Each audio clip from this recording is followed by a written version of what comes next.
I'm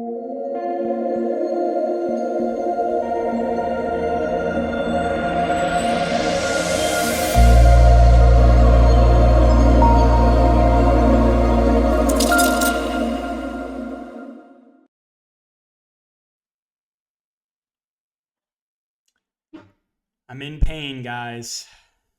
I am in a lot of pain. I had an injury tonight, and I had a DNP scratch. So, yeah, took the first L of the Summer League on things that I can't control, an injury and a late scratch. But I talked about this in the Discord. When that Magic game went to double overtime, I knew there was going to be some funny business. Well, not. I knew we were not going to get starters for a majority of teams as the games went on because all the games were then pushed back. So, yeah, had that game not gone to double overtime, we probably would have got news that Alvarado was out before lock, and we could have made some changes.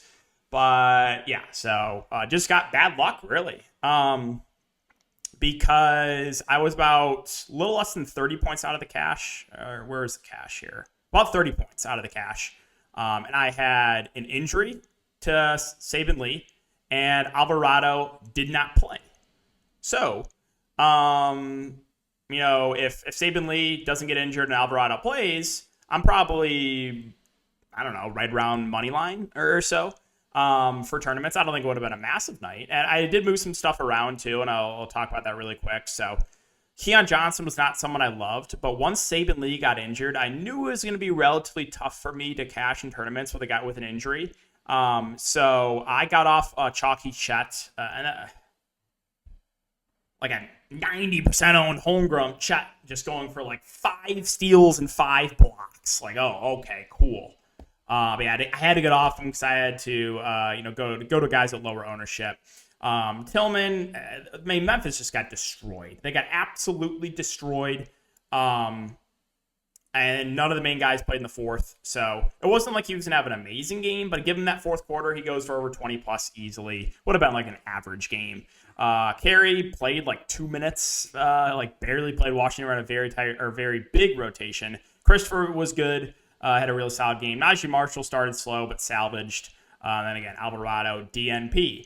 And I know, Alvarado, late scratch is frustrating. It sucks for me. I talked about this in Patreon. It sucks for me. It sucks for you guys, too, if you played them. Like, I just wasted, my entire day because I had Alvarado and, everything. I'd have been the late slate, the main.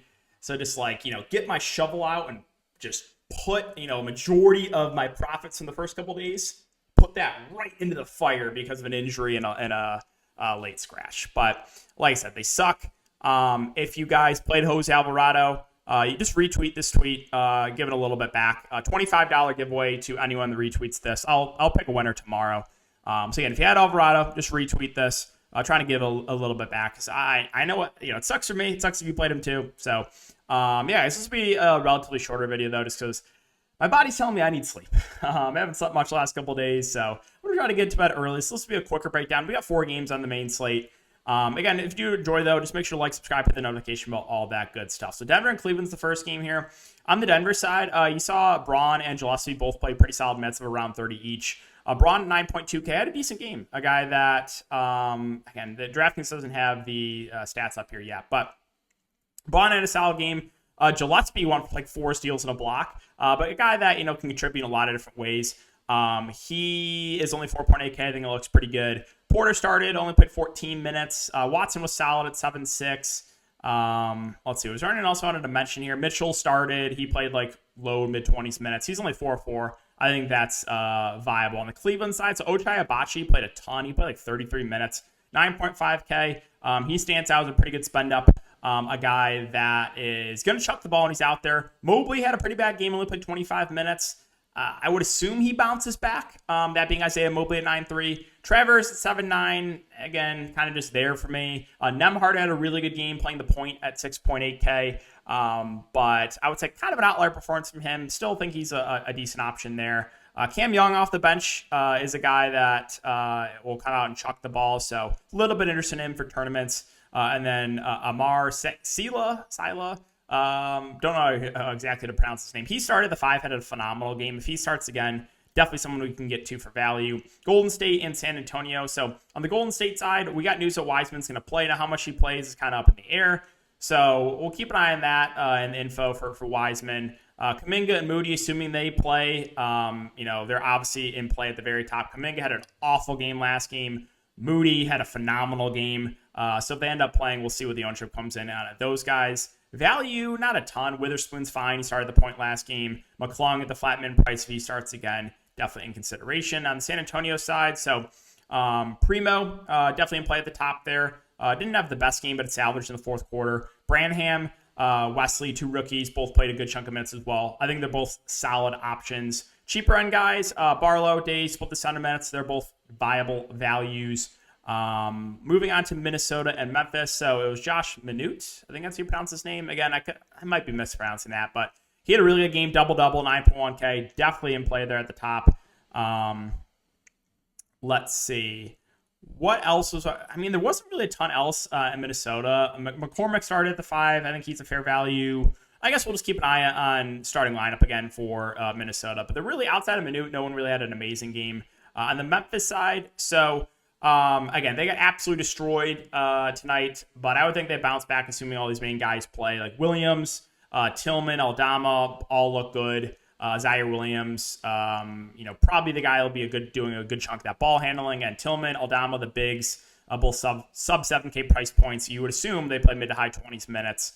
Lavarier's playable. Roddy's too pricey coming out the bench. I mentioned Lofton at 4-3. He played the backup big position. He's a good point per minute guy. Had a good game there against Chet a few days ago. But let's finish it up here with Charlotte and the Lakers. So on the Charlotte side, Williams came off the bench. So unless he starts, probably not going to go there. McGowan's had a really good game, 8-6. No issue if you want to go there. Crusher also played pretty big minutes there, 5.8K. Let's see, what else? Richards and Kai Jones started the front court. Both had good games. I think both look pretty good. Jones a little bit more pricey, obviously, than Richards. And LJ was the only guy I wanted to mention off the bench. Finally, the Lakers. You got Scottie Pippen, 4.9. That does feel too cheap. But they do spread out the minutes a lot for the Lakers. Christie, the rookie, 6K, playable.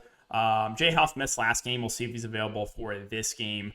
Bass 4.6, I guess is fine, but nothing outside of Pippen really that I love. However, there are guys at a relatively cheap price point. So that's kind of just a quick breakdown, guys. So hope that helps. Again, if you guys do enjoy, just make sure to like, subscribe, hit the notification bell. All that good stuff helps me out a ton. If you are looking for that more in-depth content, you can check out my Patreon link down below with all the updates. You can ask me questions in Discord. I'm basically in there all day long.